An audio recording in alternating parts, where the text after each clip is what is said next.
Okay, hi. Welcome to another one of my videos, which is going to be Doctor Who Connected. This is a little bit different to what I'm trying out. I'm sort of testing out my new laptop camera and this new headphone speaker set which I got and everything, even the microphone. Just sort of a test run with this and see how it all goes. This video is basically going to be a sort of overview and my sort of opinion for ranking all of the modern Doctor Who the modern Doctor Who series from Christopher Eccleston's one in 2005 up to Jodie Whittaker's recent series 12 in 2020, and just kind of giving my opinion about it and explaining why I've ranked them the place that I have. Obviously, this is just a biased opinion, and there will be some spoilers here and there,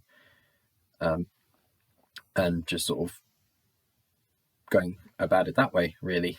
So I will say that I'm not going to be including the specials as a continuation of Series 4. I'm counting it as its own separate series, so sort of like 4.5, and then I'm going to be counting the Day of the Doctor and the Time of the Doctor as part of Series 7, despite the fact they were their own specials in their own right when they got released on DVD and stuff. So you've got those in those rankings, and then things like Twice Upon a Time I'm going to count as part of Series 10 too, and then everything else just kind of follows as it needs to, like the Christmas specials being the first sort of proper episode of the next series and stuff, or whatever. So yeah, and obviously, like I said, this is just my opinion about each of the series after going through them last year with a friend of mine. We just sort of analysed it and revisited the episodes after not seeing them for so long. And I'd just give them a go, really. So, yeah.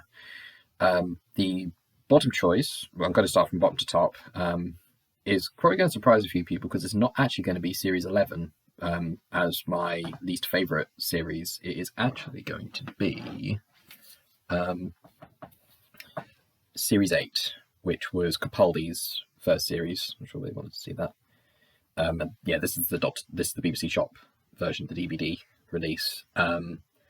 Now, the reason I stuck Series 8 in that spot was because I didn't find it as memorable. Like, there were the issues with Series 11, which I'll get to when I get to it, but Series 8, I just felt had a lot of lackluster episodes.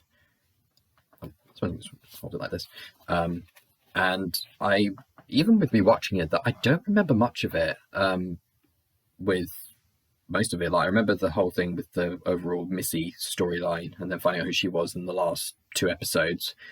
And I think Flatline was definitely one of the best examples of a modern series episode too, being very little on having the Doctor in it, but they made it work in a lot of ways. But other than that, just considering the point that they were at with the series, where it was still fairly strong, and even though they were introducing a new Doctor and everything, that he didn't have the best kind of start with the overall writing of it. And I'm not saying there's anything wrong with Capaldi or anything, but just most of the stories just I can't say are as memorable compared to some of the other ones we got from like the Russell T Davies era. And just overall, in terms of episodes, I can remember in one respective series, the only ones that I would say that are really noteworthy are the, like I said, Flatline, and then potentially the Time Heist episode. But apart from that, most of it was just sort of generic and just doesn't really stand out. And then possibly the biggest issue which I had, which a lot of people had as well, was the character of Clara, which again is nothing to do with Jenna Coleman's performance. She was brilliant, but they didn't know really what to do with her in this series, and they didn't, even the whole thing with her with Danny Pink didn't really develop anything. And I just felt as though that it kind of demonstrated how taking the turn of her as a modern girl rather than being the Victorian rendition of Oswin or whatever her name was. I can't remember. It's been a while since I've seen it. But that Clara, it would have been a bit better to include that because she had a bit more sort of personality, whereas with this Clara, it was just sort of, she's there, she can do the job, but like she can't really stand out compared to the likes of, Rose, Donna, Martha, or anybody else. So that was sort of the thing which I had with the series, that in terms of the time that it was made and the impact it had, it just didn't really fit with me, which is why I have it as my least favourite of the modern series. It's not necessarily bad, but just compared to the rest, it's not as strong in that regard. But I do think Flatline is actually a pretty fine episode in its own regard, for me personally anyway. So moving on, for the next series, for the second worst of the modern series bunch, this wouldn't be too surprising, it is going to be series 11. Now, this was incredibly experimental in a lot of ways, with the pretty much just completely recasting, got a whole new set of companions, we've got a brand new Doctor in the form of Jodie Whittaker, we've got the new way they're telling the stories, they're all episodic, there's no overarching story, which was a big change, and they're changing things like the length of the episodes and just the overall feel of the series, which had me and my friend and somebody else I generally speak to kind of realised that when you look at each of the respective eras of Doctors, that you have to kind of view it somewhat as like watching a different genre, that you can't expect the same things with each Doctor because it's not the same Doctor and it's not going to be the same storytelling. You're going to have different things with it. So looking back at this, it's again a thing where the episodes are different, and like you might have certain episodes that aren't necessarily bad, they're just very different compared to what you might be used to with the overall setup of the stories. Granted, the like the spider episode, for example, in this one, I thought was quite crummy, to be honest. But the other episodes in their own right were actually relatively okay. Like, I think the strongest one I think of this series has to be the Demons of the Punjab. I found that to be quite touching. I think Rosa had its rightful sort of message being sent out, even though the episode was sort of Mare and the villain could have easily not been there at all. They could have taken him out and the rest of the story could have been unfolded in different ways. And I liked the one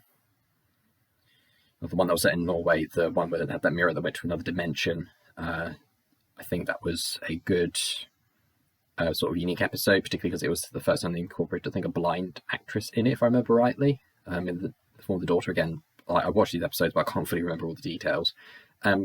I mean, Tim Shaw's okay as a villain, but, you know, he wasn't as strong compared to the more regular ones. And I think just considering everything they didn't do necessarily a bad job. It's just one that I think was, like I say, it was generally more of a miss than it was a hit with most of its episodes. But again, it wasn't necessarily them being, like, shoddy, like certain other ones that I really can't stand.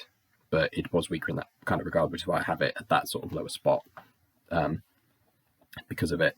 This isn't scripted, this, by the way. I'm just sort of saying whatever comes to my head when I'm sort of thinking about it on the spot.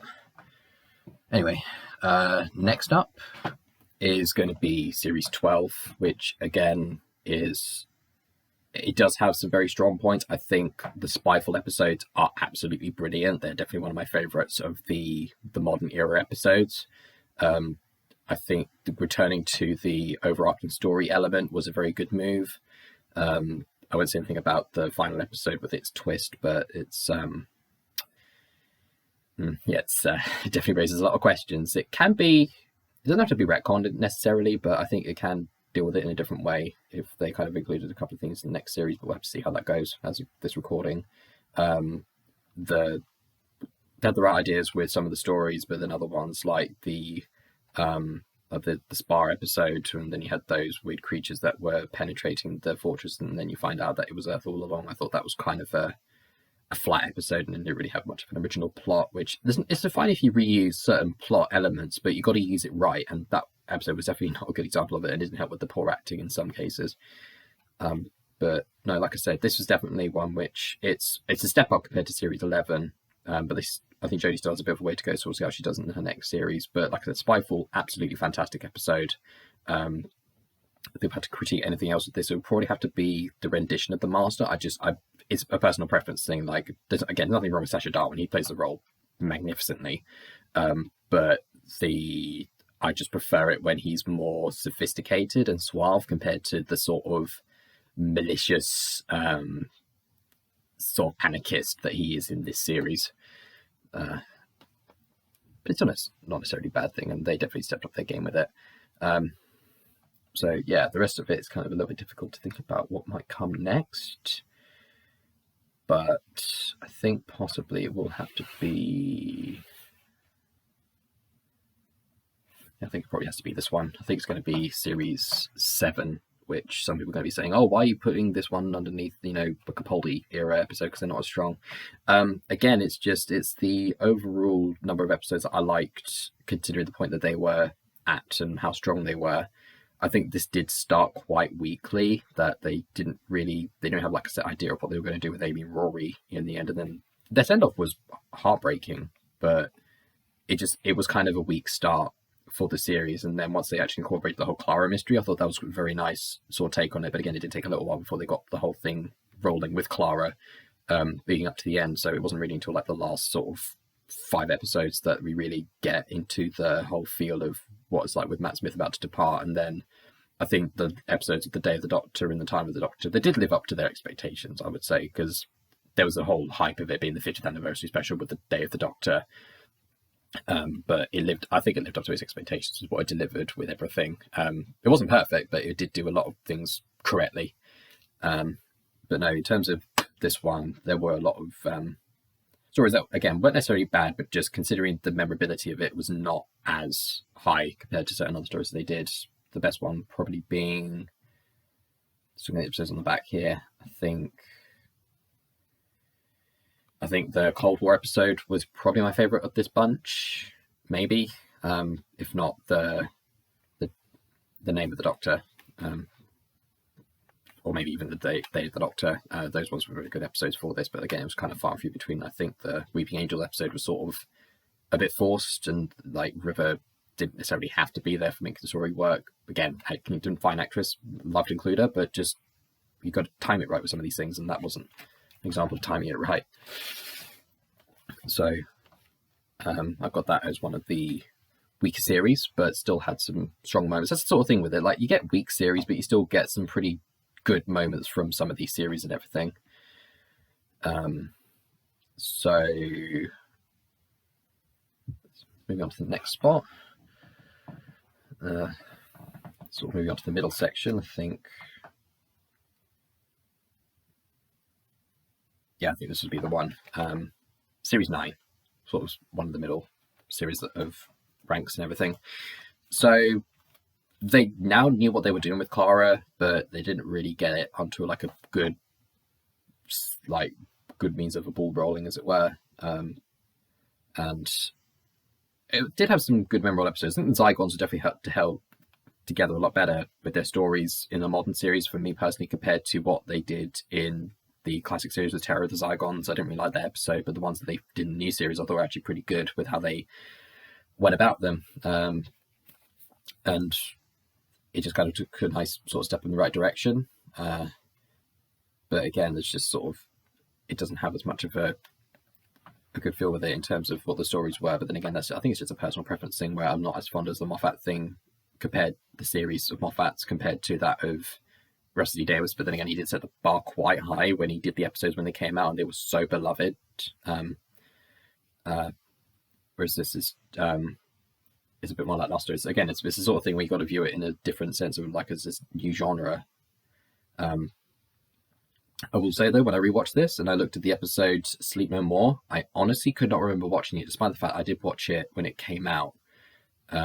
But that episode is definitely one of the weakest the series has ever done. Just that episode can be skipped. It doesn't add anything. It's not necessary for any plot elements. But yeah, there definitely are like some more good example stories in here. Like I think The Face of the Raven and then Heaven Sent episodes are very good. Hellbent kind of negates some of their impacts, but it's not too bad. But yeah, that's definitely a decent one. If you choose the right episode, it's definitely a good starting point for if you're wanting to watch the Bond series episodes. And then I found the Husbands of River Song episode just to be an absolutely cracker of an episode, with the likes of Matt Lucas and who was it? The Greg Davies, that's who it was, the really tall guy who was in the robot in that episode. That was really fun.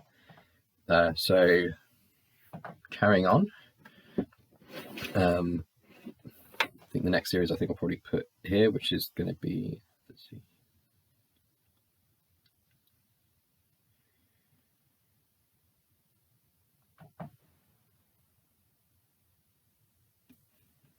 Yeah, so this is So this is spot number 7. No, spot number 8, sorry. Sort of figure things out in my head, skip that bit. So series 5 is up next, again, sort of in the middle spot in the list. I was not fond of Matt Smith at the beginning, but then again, I think that was just the whole getting over David Tennant leaving as Doctor thing, because he was the main thing that drew me in when I first got into the series. But rewatching this, Matt Smith is actually pretty good Doctor in his own right. The whole crack storyline was really intriguing, trying to figure out what it was. Return of the Weeping Angels was really cool. Developments of Amy were really nice. Karen Gillan does a great job of capturing her character. Arthur Darville's influence was very touching. I like the return of the Silurians in this, even though their designs aren't as good as the original ones, but hey, that's again personal preference. And just rewatching some of these episodes, I actually preferred them more when I watched compared to when I watched them the first time, like with the Vampires of Venice. I thought that was quite a weak episode on first viewing, but then when I looked at it later on, it was actually pretty nice, and it was sort of technically again one of these sort of episodes where you feel sort of a loss for the Doctor, that he can't make it work for everybody in that situation, despite the fact he tries his best to make it so. But yeah, then it does have its strong elements with that, and a nice sort of follow-up from David Tennant, which I think people need to give him a bit more credit for in that regard, because he is a good Doctor, Matt Smith, in his own right. Moving on to the next series, and struggling a little bit, I think, at this point about which one to choose between certain ones, but I think I'm going to go with this one, again, just in terms of overallness. I'm going to put the complete specials in this spot, like I said, just as I'm counting it as its own separate series. Again, just the episodes that are done are very good. The Waters of Mars in particular, I think, is easily the best of this one, and one of the best of the modern series. Adelaide is fantastic. And just revisiting it, that you realise that, again, there's nothing really too wrong with any of the episodes. Like the ones like The Next Doctor and The Planet of the Dead are kind of weaker in the series, but they're not bad. But then you revisit the End of Time episodes, and while it is good, and you have the fantastic send-off for Tennant as well as all the companions of that series, that it does have a lot of flaws when you view it in retrospect. So I do put it on here at this spot just because of how it is strong when it can be strong, but equally it can be weak when it is weak. Like with the Vivaldi, or Vivace, sorry, from the End of Time episodes, because it was kind of a thing where they didn't necessarily need to be there to make the story work, and then just the lack of Rassilon's involvement in the story, you feel as though there could have been a bit more from it. So moving on to the next one, we're into the top spots now. We've got the top 6 now. So in sixth place from the top, we've got Series 10. Capaldi definitely owned the role at this point. I like the inclusion of Nardole. That was quite an interesting twist, particularly because he's more or less a sort of straight man and just not taking any of the Doctor's nonsense. I thought was quite nice. Bill is not as bad as I remember. She's not as memorable, but she does add an interesting sort of dynamic, as it were, in the series of what she does, and then particularly at the ending with her, with how she was able to sort of escape the fate of the Cybermen, because the Doctor has lost quite a few people to the Cybermen, so it was nice to sort of see that she was able to escape that with Heather. Return of Missy, can't go wrong with that. She's okay as a character. Michelle Gomez, and I thought it just kind of felt nicer in one way or the other with the way that the stories played out. And then again, Capaldi's send-off I thought was quite a touching one, and then just involvement in his episode I thought was a good one. I didn't like how they portrayed what's his face, David Bradley, as the first Doctor. Nothing wrong with the actor. He played the part, and I think it was perfect for that choice, but I didn't like how they made him quite an old-timey sexist sort of character, because you look at him in the old series, he's never like that, or at least not to the extremes that you see it in the time of the Doctor, or Twice Upon a Time even. But again, I think this is actually quite underrated. I think if people have a second view of this, it's actually a pretty decent story, quite decent stories in the series overall. But yeah, so moving on to the 5th place. It's quite a tricky one at this point, but I think I might actually pop.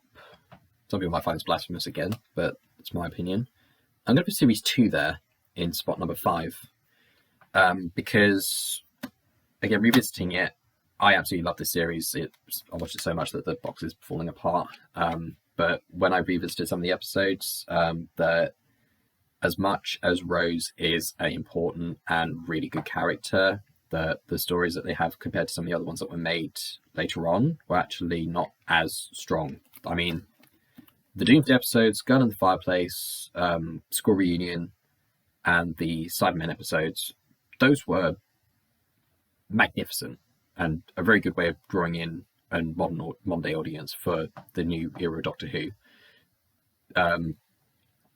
But again, like I said, I felt as though that it seemed there were a couple of things that seemed a little bit more forced in the roles that were going on. And again, this is the case of nothing really wrong with this because there were so many good episodes in it, but there were certain things I just had a more of a preference towards. So yeah, so I put this in that spot for that reason, but I think everything kind of worked out pretty nicely with it.